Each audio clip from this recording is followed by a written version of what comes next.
Sunday ஸ்பெஷலாக மீன் பிரியாணி செய்ய போகிறேன். மஞ்சத்தூள், உப்பு, சிறிதளவு மிளகாய்த்தூள் நல்லா மிக்ஸ் பண்ணிவிட்டு தவாவில் போட்டு லைட்டாக ஃப்ரை பண்ணி வச்சுக்கணும். அதுக்கு தேவையான பொருளெல்லாம் பார்க்கலாம் வாங்க.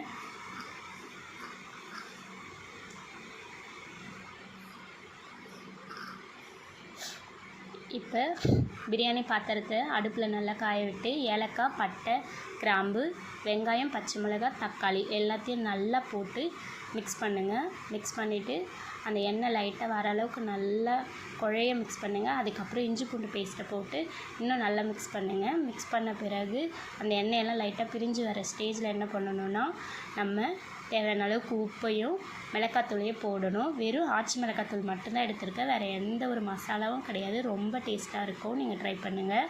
இந்த அளவுக்கு நல்லா கிளறி விட்டுட்டு அந்த எண்ணெய்லாம் வந்த பிறகு நம்ம அதில் தண்ணி ஆட் பண்ண போகிறோம். தண்ணி நல்லா சேர்த்துக்கணும். நான் பொன்னி அரிசி எடுத்திருக்கேன். 4 டம்ளருக்கு 12 டம்ளர் தண்ணி ஊற்றிருக்கேன். பொன்னி அரிசின்றதால 1 டம்ளருக்கு 3 டம்ளர் தண்ணிங்க. இப்போ அதில் கொஞ்சமாக மல்லித்தழை தூவிக்கணும். மல்லித்தழை தூவிட்டு நல்ல வாசனைக்காக நம்ம அதை போடுறோம்.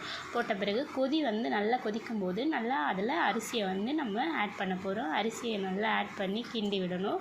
இந்த மாதிரி கொஞ்சம் கொஞ்சமாக அரிசி எடுத்து ஆட் பண்ணுங்கள். மீதமுள்ள கொத்தமல்லியும் அதில் போட்டுட்டு சிறிதளவு எலுமிச்சை சாறு, நெய் போட்டு நல்லா இந்த மாதிரி கிண்டி விட்டுடுங்க. கிண்டி விட்ட பிறகு அந்த தண்ணியெல்லாம் நல்லா சுண்டி வரும்போது லைட்டாக ஃப்ரை பண்ணி வச்சுருக்க அந்த மீனை எடுத்து ஒவ்வொன்றா நம்ம ஆட் பண்ண போகிறோம்.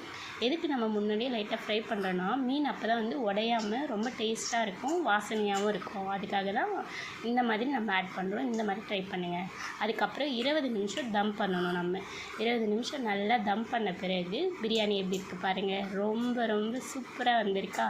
டேஸ்ட்டும் சொல்லவே தேவலாம், அவ்வளோ நல்லா இருக்குது. கண்டிப்பாக ட்ரை வாங்க சாப்பிடலாம். எப்படி இருக்குது பாருங்கள். நீங்களே கண்டிப்பாக ட்ரை பண்ணுங்கள்.